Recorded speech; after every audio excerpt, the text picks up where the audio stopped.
নমস্কার। আজকে যে বিষয় নিয়ে কথা বলবো সেটা হলো নীল বিদ্রোহ।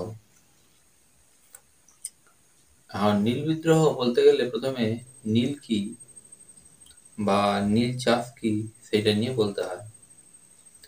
নীল হলো এক ধরনের রঞ্জক পদার্থ। রঞ্জক পদার্থ মানে যা দিয়ে রং করা হয়। নীল ব্যবহার হয়ে থাকে জামা কাপড় রং করার কাজে। প্রাচীন কাল থেকে ভারতে নীলের ব্যবহার ছিল, অর্থাৎ বিভিন্ন জায়গায় অল্প স্বল্প নীল গাছ হতো, নীল চাষ হতো। তা থেকে লোকে রঞ্জক পদার্থ বা নীল বার করতো এই জামা কাপড় রং করার কাজে। তো 1859-60-এ বাংলায় নীল বিদ্রোহ হয়। কিন্তু নীল বিদ্রোহ হওয়ার পেছনে বা নীল নিয়ে যে গন্ডগোল বা এটাকে নীল হাঙ্গামাও বলা হয়, এটা হওয়ার পেছনে ইংরেজদের একটা অতি আগ্রহ ছিল। তো সেই জায়গায় যাব। প্রথমে এই গাছটা দেখুন, এইটা হচ্ছে নীল গাছ। এই নীল গাছকে যখন গাছটা বেশ পরিপুষ্ট হয়ে উঠবে, গাছটা একটু মরার সময় আসবে, গাছটা পেকে উঠবে, তখন এই গাছকে কেটে নিয়ে একটা বড় চৌবাচ্চায় ভারী কিছু দিয়ে একে চাপা দিয়ে কিছুদিন রাখলে, জল সহ ভারী কিছু দিয়ে চাপা দিয়ে রাখলে, অনেকটা পাট পচানোর মতো। যারা পাট পচায় তারা জানে ব্যাপারটা। যাই হোক, রাখলে কিছুদিনের মধ্যে ওই জিনিসটা পচে, অর্থাৎ নীল গাছটা পচে জলের সঙ্গে মিশবে এবং একটা নীলচে রঙের থকথকে গাদ তৈরি হবে।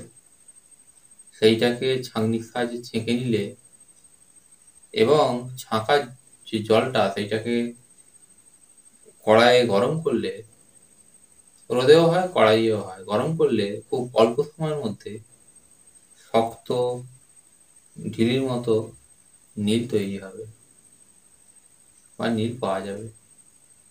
এইটার সেই যে কালের কথা বলছি, 19 শতকে মহামূল্যবান বস্তু ছিল। ইংরেজরা এই নীল চাষ করতে এসে বা নীল চাষ করে যে পরিমাণ টাকা লাভ করতো সেটা প্রায় 22,97,000 ডলারের সমান। এইরকম টাকা একটা তারা লাভ করতো নীল চাষ করে। নীল চাষ ভারতের সর্বত্র হতো। গুজরাটে হতো, দক্ষিণ ভারতে হতো, বাংলায় হতো, বিহারে হতো, বিভিন্ন জায়গায় নীল চাষ হতো। কিন্তু ইংরেজরা দেখেছিল যে বাংলা অঞ্চলে যে নীল চাষ হয় সেই নীলের কোয়ালিটি বা সেই নীলের মান খুব ভালো অন্যান্য অংশের থেকে, এবং এইখানে নীল চাষ করে গোটা ভারতে যে নীল উৎপন্ন হয় তার ঘাটতিটা এখান থেকেই পুষিয়ে দেওয়া যায়। অর্থাৎ এখানেই সমস্ত উৎপাদনটা করিয়ে নেওয়া যায়। এখানে শ্রমিক খুব কম পয়সায় পাওয়া যায়, শ্রমিকদের মধ্যে ঝামেলা নেই, শ্রমিকদের যেমন বলা হয় তেমন ভাবে কাজ করে। তো এইরকম একটা সব দিক থেকে ভালো অবস্থা দেখে ইংরেজরা বাংলা অঞ্চলটার উপর জোর দেয়। ইংরেজ মানে নীলকর সাহেবেরা বাংলা অঞ্চলের উপর জোর দেয় এবং এখানে নীল চাষ করানোর জন্য চাষিকে এ, প্ররোচিত করতে থাকে। তো ইংরেজ শাসনের কতগুলো বৈশিষ্ট্য আছে। বৈশিষ্ট্যটা হচ্ছে, একদিকে ইংরেজ যেমন সরকার, অন্যদিকে সে হচ্ছে শোষক। যেখানে নীলকর সাহেব বলছি আমি, তখন মনে হবে নীলকর সাহেব বুঝি আলাদা, ইংরেজ সরকার আলাদা। জিনিসটা এমন নয়। নীলকর সাহেবদের সঙ্গে ইংরেজ সরকার সম্প্রতি ক্ষেত্রে ছিল। কখনো কখনো তারা দেশের মানুষকে বোঝানোর চেষ্টা করতো তারা নীলকর সাহেবদের পক্ষে নেই, এইরকম। কিন্তু অধিকাংশ ক্ষেত্রে তারা নীলকর সাহেবদের পক্ষেই ছিল। তো নীল নিয়ে গন্ডগোল, যেটা নীল হাঙ্গামা, সেটাই নীল বিদ্রোহ। 1859-60-এ নীল বিদ্রোহ হয়। গোড়াতেই বলেছি 1859-60, এইরকম এতে নীল বিদ্রোহ হয়। নীল চাষ কোথায় হতো? নীল চাষ হতো মূলত নদিয়া জেলা, আজকের পশ্চিমবঙ্গের নদিয়া, 24 পরগনা এবং ওপার বাংলায় হচ্ছে পাবনা, তারপরে যশোর, খুলনা, ঢাকা, এইরকম এইসব জায়গাতে নীল চাষ হতো। এদিকে এইদিকে অর্থাৎ পশ্চিমবঙ্গের ক্ষেত্রে 24 পরগনার পাশাপাশি মুর্শিদাবাদ, তারপর মালদা, এইসব জায়গাতেও নীল চাষ হতো। এইসব জায়গায় আজও নীলকুঠি দেখতে পাওয়া যায়, সেগুলো সব ভগ্নস্তূপে পরিণত হয়েছে। তো দেখতে পাওয়া যায় এইসব অঞ্চলে নীল চাষটা হতো। নীল চাষিদের নিয়ে বা নীল চাষিদের উপর অত্যাচার নীলকর সাহেবদের, এটা নতুন ঘটনা নয়। অর্থাৎ 1859 সালে বিদ্রোহ হলো আর তখন তো অত্যাচার হলো এমন না। এই অত্যাচার অনেক পুরনো। 1810, 1811 এইরকম সময়ে ইংরেজ সরকার নীল চাষিদের উপর অত্যাচার করা যাবে না এইটা জানিয়ে বেশ কিছু কথা বলে। তারা বলে, ইংরেজ সরকার বলে যে চাষির ওপর অন্যায়ভাবে জুলুম করা যাবে না, চাষিকে মারা যাবে না। চাষি যদি নীল চাষ না করতে চায় তাকে দিয়ে জোর করে করানো যাবে না, এগুলো বলে। কিন্তু ওই যে আগেই বলেছি, ইংরেজ সরকার আর নীলকর সাহেব এরা মোটামুটি একই। এগুলো বলা হলো, কিন্তু নীলকর সাহেবদের চাপে ইংরেজ সরকার এগুলো নিয়ে, এগুলো মুখের কথাই রইলো, এগুলো বলা যা বলার না বলা সব একই। তো এই জিনিসটা হয়। ইংরেজরা ইংরেজরা নীলকর সাহেব হতো, আবার নীলকর সাহেবরা ইংরেজ, মানে সব জিনিসটা সব সমান সমান হতো। আমাদের দেশের লোকও যারা শিক্ষিত এবং খুব ধনী শ্রেণীর মানুষ, তারাও নীলকর সাহেবদের পক্ষে ছিল অনেক ক্ষেত্রে। ফলে নীলকর সাহেবরা এই ধরনের চাষির ওপর জুলুম করা এগুলোর অনুমোদন পায় অনেকাংশে। 1829 সালের সেপ্টেম্বরের শেষাশেষি করে রামমোহন রায়, প্রসন্ন কুমার ঠাকুর, দ্বারকানাথ ঠাকুর এরা সকলে টাউন হলে সমবেত হয়ে ইংরেজ সরকারের কাছে অনুরোধ করে যেন ভারতে এসে নীল চাষিরা বসবাস করে, নীলকর সাহেবরা বসবাস করে এবং বেশি বেশি করে নীল চাষ করে, তাতে করে ভারতীয়দের উন্নতি হবে। এটা রামমোহন রায় সহ যারা বলুন, যাদের নাম বলুন, দ্বারকানাথ ঠাকুর এরা বলে, এবং তারা ইংল্যান্ডে একটা চিঠি পাঠায় যাতে করে নীলকর সাহেবরা আরো বেশি বেশি করে নীল চাষ করে। তো এই জিনিসটা হয়। কিন্তু নীল চাষি যারা, তাদের ইচ্ছা নয় যে তারা নীল চাষ করে তারা নীলকর সাহেবদের বিরুদ্ধে, এটা পরবর্তী ইতিহাসে দেখা যাবে। তো তারা এটা বলে, বলা হয়ে থাকে এদেরই জন্য 1833-এর চার্টার আইনে ইংরেজদের এদেশে বসবাসের অনুমতি দেওয়া হয়, অর্থাৎ ইংরেজরা এদেশে বসবাস করতে পারবে। যারা ইংরেজ তারাই নীলকর সাহেব। অনেক ইংরেজকে দেখতে পাওয়া যায় সরকারে অংশ নিয়েছে, তারা আবার একদা নীলকর সাহেব ছিল। ইংরেজদের বিভিন্ন কাগজ ছিল, সেই কাগজগুলোতে যারা চাকরি করত তাদেরও আগের অবস্থাটা হচ্ছে তারা কোনো না কোনো দিন নীলকর সাহেব হিসাবে কাজ করেছে, তো তারা আবার কাগজ চালাচ্ছে। ফলে যে শাসক সেই নীলকর সাহেব, এইরকম। তো শুরুটা হয়েছিল এইরকম ভাবে যে চুক্তি চাষ। আমাদের এই বাংলা অঞ্চলে একটা প্রাচীন প্রথা ছিল, অর্থনৈতিক প্রথা, সেটা হচ্ছে দাদন প্রথা। দাদন প্রথা মানে কোনো কাজ করতে গেলে বা কোনো কাজ করাতে গেলে যাকে দিয়ে করানো হচ্ছে সে অগ্রিম কিছু টাকা চায়। একটা বইয়ের দোকানে বই অর্ডার করলে দোকানদার বলে অগ্রিম 20 বা 30 টাকা জমা করতে। কোনো জামা প্যান্টের দোকানে জামা প্যান্ট তৈরি করাতে গেলে দোকানদার বলে 20 বা 30 টাকা, 40 টাকা এগুলো জমা করতে। এই যে অগ্রিম টাকা জমা করা, একে বলে দাদন দেয়া। নীল চাষের ক্ষেত্রে নীলকর সাহেবরা প্রথমে অগ্রিম দাদন দিত। তখনকার নিয়মে যা হয়, আজকের বাজার ধরলে 200 টাকা, 300 টাকা এরকম একটা দাদন দিত। দিয়ে বলতো যে এটা তুমি চাষ করবে, চাষের বীজ টিজ সব আমরাই দেবো। নীলকর সাহেবরাই সব যোগান দিত। চাষি চাষ করে, চাষির কাজটা হচ্ছে ওই যে গাছগুলো, ওইগুলো নীলকর সাহেবের সেই কুটি বাড়ি যেখানে পৌঁছে দেয়া। নীলকর সাহেবের কুটি বাড়িতে নীলকর সাহেব সহ তার বউ, তার যে চাকর বাকর, এমনকি লেঠেল বাহিনীও থাকতো। সব মিলে একটা বিরাট জমজমাট পরিবার। তো চাষি সেইখানে ঢুকলো। আর চাষির কাজ হচ্ছে চাষ করে গাছটা সাহেবের কুড়ি বাড়ি পর্যন্ত পৌঁছে দেয়া। কুড়ি বাড়ির সঙ্গে লাগোয়া যে কারখানা সেটা আছে, সেখানেই পচানো হবে, বড় বড় চৌবাচ্চা করা আছে, তাতে পচানো হবে। পচিয়ে তাদেরকে গাদটা বার করা হবে এবং গাদটা একটা উনুনে কড়াইয়ে সেটাকে জাল দিয়ে ঘন করা হবে। করার পর সেইটা থেকে গুঁড়ো করে নীল বার করা হবে এবং তারপর সেইটা প্যাকেট হয়ে, তখনকার নিয়মে যেরকম প্যাকেট হয়, সেই প্যাকেট হয়ে সেইটা কলকাতায় যাবে এবং সেখান থেকে জাহাজ যোগে ইংল্যান্ডে হোক, যেখানে হোক, যেখানে যেখানে যাওয়া সেখানে যাবে। ইংল্যান্ডের শিল্প বিপ্লব মূলত নীল চাষকে উৎসাহিত করেছিল।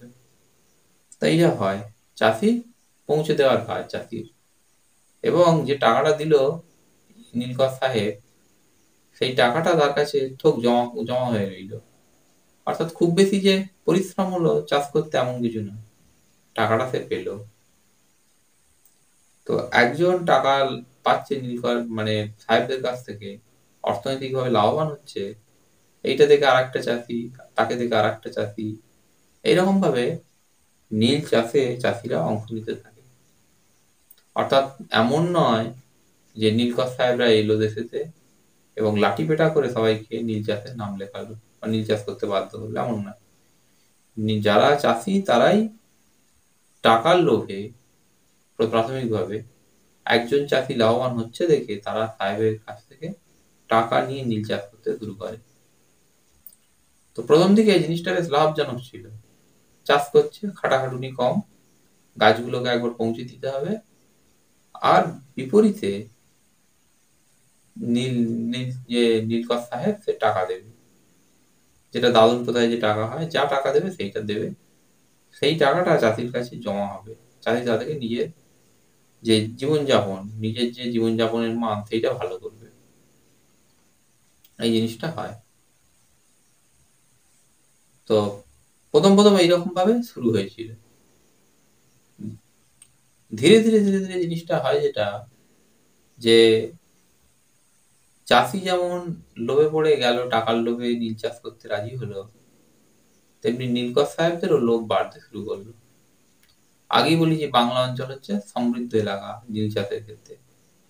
এখানে নীল চাষটা ভালো হয়, ভারতের অন্যত্র ভালো হয়নি। তাই তারা নতুন নতুন জমি তারা লিজ নিতে শুরু করলো, তারা কিনতে শুরু করলো, ইজারা নিতে শুরু করলো কিছু সময়ের জন্য। সেইখানে তারা লোক দিয়ে তাদের মতো করে নীল চাষ করাতে শুরু করলো।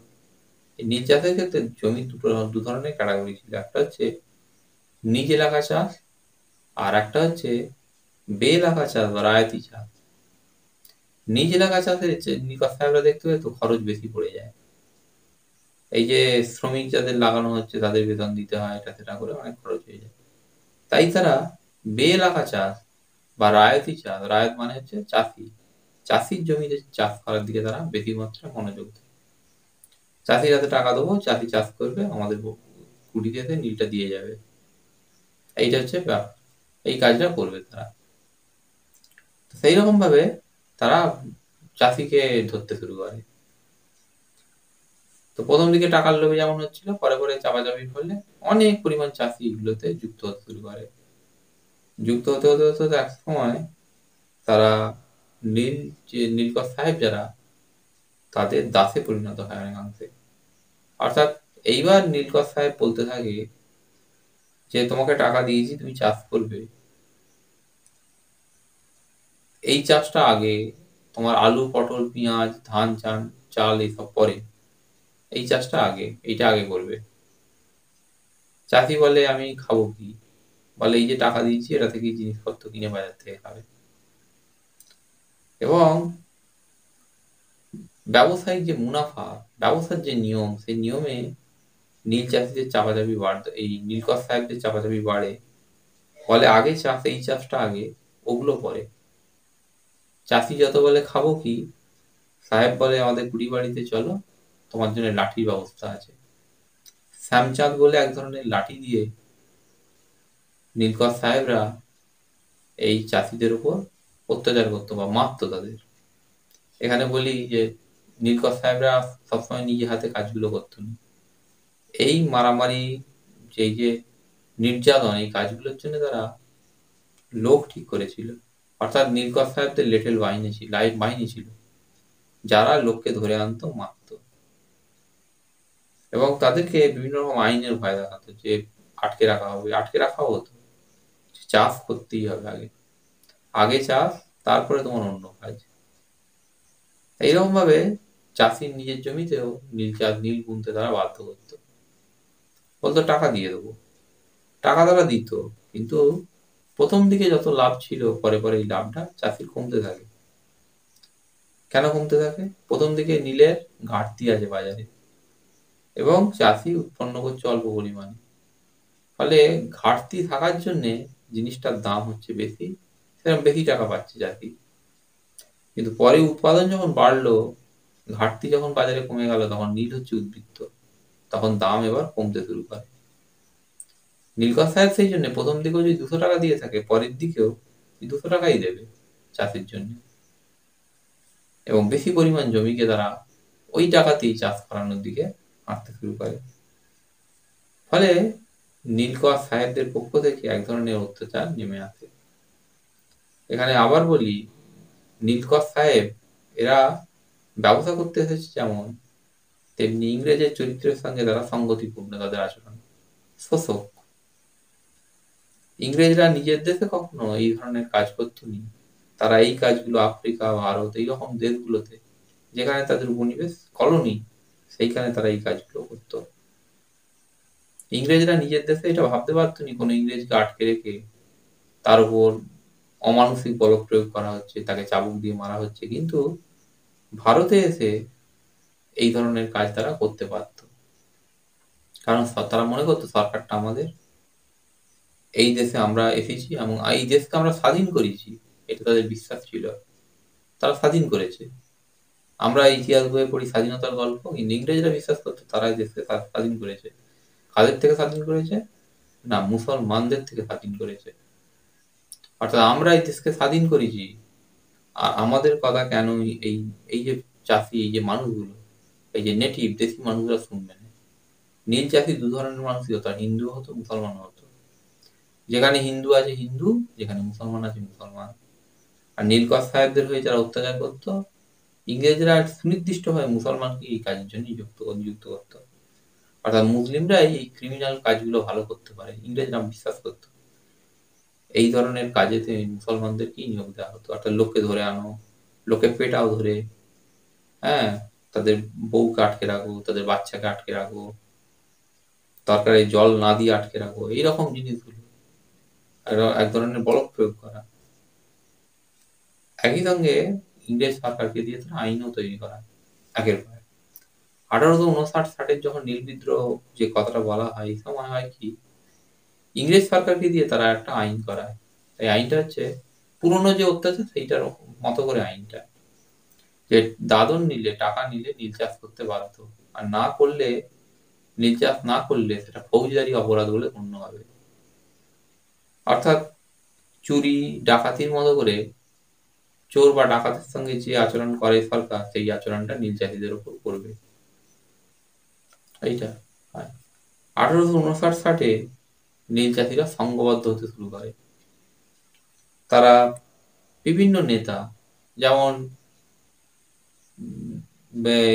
নদিয়াতে বিষ্ণুচরণ বিশ্বাস, দিগম্বর বিশ্বাস, তারপরে বাংলাদেশের ক্ষেত্রে প্রত্যেকটা এলাকায় বিভিন্ন রকমের লোক ছিল।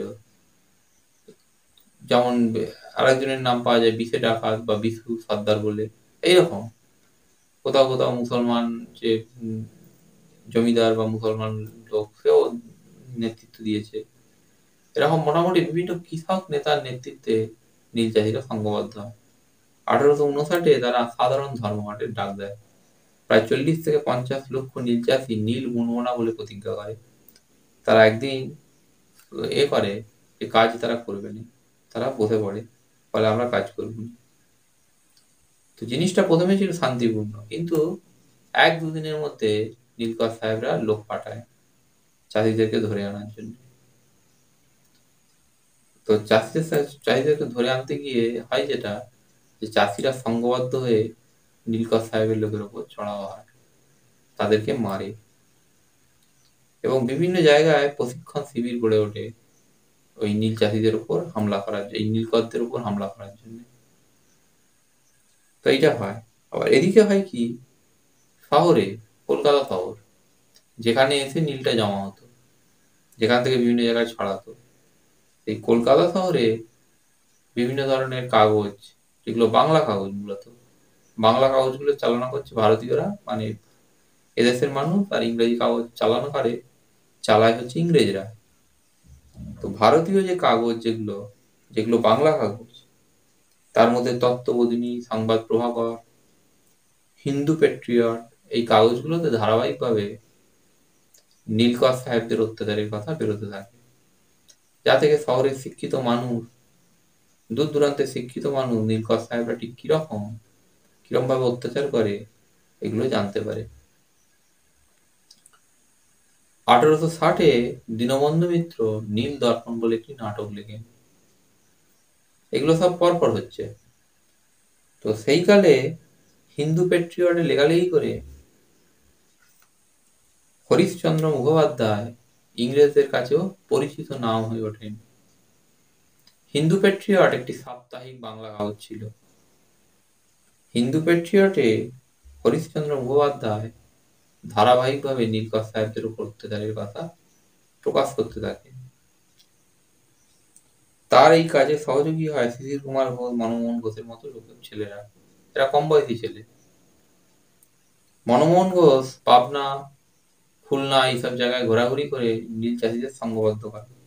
শিশির কুমার ঘোষও ঠিক একই রকম ভাবে লেখালেখি করে মানুষকে সচেতন করার কাজ করে। তো এইগুলো হয়। 1860-এ নীল দর্পণ প্রকাশিত হওয়ার পর 1861 সালে নীল দর্পণের ইংরেজি অনুবাদ বেরোয় জেমস লং এর নামে। জেমস লং ছিলেন একজন খ্রিস্টান মিশনারি। তো নীলকর সাহেবরা যখন গ্রামাঞ্চলে, যেখানে নীল চাষ হতো, সেখানে যখন তারা জিততে পারলনি, বা নীল চাষীদের কাছে প্রত্যাহত হলো, মানে তার নীল চাষীদের দ্বারা তারা প্রতিহত হলো, তখন তারা তারা সবকিছু ছেড়ে তারা কলকাতায় এসে জমা হলো, বা কলকাতাতে জড়ো হলো। এই যে নীলকর সাহেব যারা, এই নীলকর সাহেবরা কলকাতায় এসে তারা ফন্দি ফিকির করতে লাগলো কিভাবে নীল চাষীদের সর্বনাশ করা যায়। তারা নীল চাষীদের যারা নেতা, তাদের নামে ধরে ধরে বিভিন্ন রকম কেস দেওয়া শুরু করলো। কেস দিয়ে টাকা উদ্ধার। তাদের বক্তব্য একটা, আমরা টাকা ঢেলেছি, আমাদের টাকাটা তুলতে হবে। তারা এই জেমস লং এর বই বেরোনোর পর, এই বইটার লেখক জেমস লং না হলেও জেমস লং এর নামে এটা চলে, বলা হয় মধুসূদন দত্ত এটা অনুবাদ করেছেন। যাই হোক, জেমস লং যেহেতু অনুবাদক হিসাবে দাঁড়িয়েছেন, তাই জেমস লং এর নামেও মামলা হয়। ওই নীলকর সাহেবরা হরিশ্চন্দ্র যে মুখোপাধ্যায়, তার নামেও মামলা করে। তো এইগুলো হয়। এদিকে নীল চাষীদের দুঃখ দুঃখ কষ্ট জানার জন্য সরকার নীল কমিশন বসায়। একই সরকার, দুরকম তার ভূমিকা। এইখানে আদালতের যে রায় হলো, সেই রায়তে দেখা গেল যে এই যে খ্রিস্টান মিশনারি জেমস লং, তার 1 মাসের কারাদণ্ড এবং 1,000 টাকা জরিমানা হয়েছে। 1,000 টাকাটা তখনকার দিনে অনেক টাকা। তো এইটা হয়েছে। তার হয়ে মামলায় টাকা দেওয়ার জন্য অনেকে উপস্থিত হয় আদালতে। কালীপ্রসন্ন সিংহ বলে জনৈক শহর কলকাতার ভদ্রলোক জেমস লং এর হয়ে 1,000 টাকা দিয়ে দেয়। আর এই হরিশ মুখোপাধ্যায়ের ক্ষেত্রে ইংরেজ সরকার বা ইংরেজ বিচারপতি 5,000 টাকার ফাইন কাটে বা ফাইন করে, ওর জেমস লংয়ের ক্ষেত্রে 1,000 টাকা, এর ক্ষেত্রে 5,000 টাকা এবং 5 বছরের জেল, এইরকম একটা ব্যবস্থা করে। তো জেমস লংয়ের ক্ষেত্রে হলো যে 1,000 টাকা, 1,000 টাকাটা সঙ্গে সঙ্গে দেওয়াও হয়ে গেল। কিন্তু হরিশের ক্ষেত্রে এই টাকা দেওয়ার জন্য কোনো লোক এলুনি। এইখানেই শহর কলকাতার শিক্ষিত মানুষ, শহর কলকাতা নয়, এটা একটা শিক্ষিত মানুষের বৈশিষ্ট্য বা শিক্ষিত মানুষের বহুমাত্রিক চরিত্রের কথা মনে করায়। প্রথমেই বলেছিলাম যে রামমোহন রায়, প্রসন্ন কুমার ঠাকুর, এইরকম লোকেরা নীলকর সাহেবদের এদেশে বসবাস করে নীল চাষ করা উচিত বেশি করে, তাতে করে লোকের উন্নতি হচ্ছে, এরকম একটা কথা বলেছিলেন। আমি বলেছিলাম যেটা, যে নীল চাষিরা পরে জানিয়ে দেয় যে নীলকর সাহেবদের তারা চায়নি, নীল চাষ তারা করতে চায়নি। অর্থাৎ রামমোহনের ইচ্ছা একরকম আর দেশের লোক চাইছে আর একরকম। এইটা হয়েছিল, যখন হচ্ছে তখন রামমোহন আর বেঁচে নেই। রামমোহনের এইরকম ইচ্ছার পেছনে গল্পটা হতে পারে এইরকম, যে রামমোহনের মতো মানুষেরা যারা ধনী লোক শহর কলকাতা, তারা এই নীল চাষিদের যে বিজনেস বা ব্যবসা, নীল ব্যবসা, তাতে তারা টাকা খাটাচ্ছিল, অর্থাৎ তাদের টাকা ওখানে ছিল।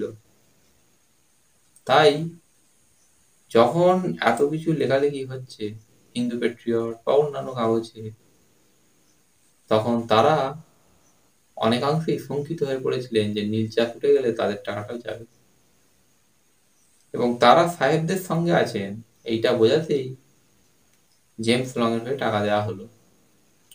আর হরিশকে তারা চিহ্নিত করলো, হরিশ হচ্ছে বেরাদরি ভাই। বেরাদরি মানে ভাই মানে হচ্ছে যে আমাদের স্বজাতি শিক্ষিত মানুষ, কিন্তু তুমি শিক্ষিত মানুষের কষ্টটা বুঝলে না, তুমি ওই অশিক্ষিত চাষি গেঁয়ো মানুষগুলোর সঙ্গে থেকে নীল চাষের বন্ধ করিয়ে নীল চাষটাকে আমাদের সর্বনাশ করে দিলে।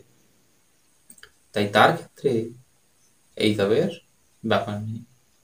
তার ক্ষেত্রে সাজেশন হলো বা বুদ্ধি দেওয়া হলো তার বউকে, যে ওই সাহেবদের হাতে পায়ে ধরে কোন রকম যদি ক্ষমা পাও সেটার চেষ্টা করো। হরিশের বউ সাহেবদের হাতে পায়ে ধরে ক্ষমা পায়, 5,000 টাকাটা কমে 1,000 টাকা হয়। তো এইরকম কারাবাসটাও ওখানে মুভ হয়ে যায়, বা কারাবাস কি হয় এইরকম, যে 5,000 টাকাটা 1,000 টাকা হয়, 1,000 টাকাটা কুড়িয়ে বাড়িয়ে হরিশের বউ দেয়। হরিশের বউকে সাহায্য করতে বা হরিশকে সাহায্য করতে সেভাবে কেউ এগিয়ে আসে না। এটা হচ্ছে ঘটনা, যে এই জিনিসটা হয়। তো সরকার নীল কমিশন বসায়, নীল কমিশন নীলের তদন্ত, নীল চাষের যে নীল চাষ নিয়ে যে গোলমাল হয়েছে এইটা তদন্ত করতে নামে। তদন্ত করতে গিয়ে তারা নীল কমিশনের সাক্ষ্য দেওয়ার ব্যবস্থা করে। বিভিন্ন ইংরেজ সাক্ষ্য দিতে আসে। নীলকর সাহেব যেমন ছিল, তেমনি সাধারণ ইংরেজরাও সাক্ষ্য দিতে যায়। তার মধ্যে জেপি গ্রান্ট আছে, তার মধ্যে ম্যাঙ্গালোর বলে একজন সাহেব আছে, তার মধ্যে জেমস লং আছেন, এছাড়াও মুখোপাধ্যায়, হরিশচন্দ্র মুখোপাধ্যায়, মনমোহন ঘোষ, শিশির কুমার, এইরকম লোকেরাও বিভিন্ন লোক আছে যারা সাক্ষ্য দিতে যায় নীল কমিশনে। সমস্ত জিনিসটা দেখা হলো বা সরকার দেখলো। আর এদিকে নীল চাষিরা তারা গুঁ ধরেছে তারা চাষ করবে না। ফলে একটা লক অবস্থা রইল যে তারা চাষ করবে না, আর নীলকর সাহেব এখানে মামলা করে তাতে টাকা উদ্ধার। তারা ব্যবসায়ী, টাকা উদ্ধার হবে এবং তাদের অন্য কিছু ভাবতে হবে, কারণ ওরা চাষ করবে না। তো নীলকর সাহেবরা তাই এইখান থেকে সরে তারা অন্য দিকে নজর দিল। ভারতের অন্য অংশে গিয়ে চাষ, দক্ষিণ আফ্রিকায় গিয়ে চাষ, আফ্রিকার বিভিন্ন কান্ট্রি আছে সেখানে, এইরকম ভাবে তারা ভাবতে শুরু করবে। নীল চাষ এখানে বন্ধ হওয়ার দিকে গেল। তো নীল কমিশনের সাক্ষ্য এইসব হওয়ার পর 1868 সালে সরকার অষ্টম আইন দ্বারা নীল চাষি এবং নীলকর সাহেবের সম্পর্ককে পুনর্মূল্যায়ন করে, বলে দাদন নীলেই চাষি চাষ করতে বাধ্য নয়। এইভাবে নীলকর সাহেবদের অত্যাচারকে সরকার ভোঁতা করে দেয়। তাহলে প্রথমে দেখা গেল যে সরকারের সঙ্গে নীলকর সাহেবদের একটা যোগাযোগ আছে, তারা সরকারকে দিয়ে আইন করাচ্ছে, এই করাচ্ছে, ওই করাচ্ছে, যে অত্যাচার করাটা বৈধ, ফৌজদারি অপরাধ। টাকা না নিয়ে চাষ করা, এবং শেষকালে অন্যরকম হলো, যে আইন হলো, দেখা গেল যে নীল চাষ করার দরকার নেই, তারা তাদের জমিতে তারা তাদের মতো করে যা খুশি চাষ করবে।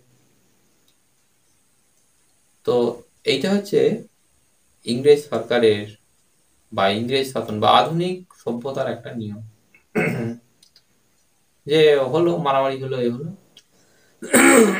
কিন্তু ওরা যখন করতে চায়নি তখন করার দরকার নেই অন্য কিছু, অথচ এতক্ষণ চাপাচাপি করে এ করে যে কোনো ভাবে করা হবে। ইংরেজ এই দেশে লাভ করতে এসেছিল, লাভ, লাভের বাইরে তাদের অন্য কিছু ভাবার সময় ছিল না। নীলকর সাহেবরা তাদেরই লোক, যেভাবেই ব্যাখ্যা করা হোক না কেন, নীলকর সাহেবরা তাদেরই লোক। আর আমাদের দেশের শিক্ষিত মানুষের একটা অংশ আধুনিক শিক্ষা গ্রহণের সঙ্গে সঙ্গে তারা তাদেরই লোক, অর্থাৎ ইংরেজদেরই লোক। তাই আচরণের মধ্যে ইংরেজদের মতো ব্যাপারগুলো চলে আসে, কিন্তু সাধ্যমতো ইতিহাসের বিষয়গুলোকে লুকানো হয়। আর এইবার যেটা হলো যে নীল চাষ ওরা করবে না, নীলকর সাহেবরা অন্যদিকে গেল। 1892 সাল নাগাদ রাসায়নিক নীল আবিষ্কার হয়ে যায়। রাসায়নিক নীল, আমরা আমাদের ছোটবেলায় দেখেছি বাড়িতে নীল ব্যবহার হতো, সেই যে নীল যেটা ব্যবহার হতে দেখেছি সেটা ছিল রাসায়নিক নীল। আমরা সেই নীল দেখিনি যেটা, যে নীল নিয়ে এত বড় গোলমাল, রাসায়নিক নীল ব্যবহার হতো, আজ তো সেটা উঠে গেছে। তো এই ছিল ঘটনা। রাসায়নিক নীল আসার পর এই নীল চাষ জিনিসটাই ইতিহাসের পাতায় স্থান পায়, মানে ইতিহাসের অংশ হয়ে যায়, এর আর কোনো ব্যাপার নেই। ধন্যবাদ।